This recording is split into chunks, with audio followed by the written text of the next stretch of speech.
Big బాస్లోంచి బయటకు వచ్చిన తర్వాత అయినా కానీ ఏ కంటెస్టెంట్స్ అయినా కానీ ఈవెన్ విన్నర్స్ అయిన వాళ్ళైనా కానీ సో తర్వాత వాళ్ళ ఫేమ్ కానీ ఏదైనా కానీ 1 year వరకు నడుస్తుంది. అవును, ఆ తర్వాత అనేది నడవదు అనేది మీకు తెలుసా?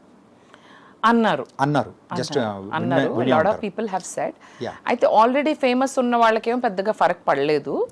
ఆల్రెడీ వాళ్ళ కెరియర్ ఉంది, వాళ్ళు ఆల్రెడీ చేసుకుంటున్నారు, వచ్చారు వెళ్ళారు. కాకపోతే అక్కడికి వెళ్ళిన వాళ్ళు అలా మొత్తం సీజన్ అంతా ఉండి ఫైనల్స్కి వెళ్ళి అలా వెళ్ళి బయటకు వచ్చిన వాళ్ళు కూడా ఆ 1 year వాళ్ళ ఫేమ్ ఎంజాయ్ చేశారు. కానీ నెక్స్ట్ ఇయర్ మళ్ళీ ఇంకో బ్యాచ్ రెడీ అవుతారు. ఈ బ్యాచ్ వచ్చేసరికి ఆ బ్యాచ్ని మర్చిపోతారు కదా.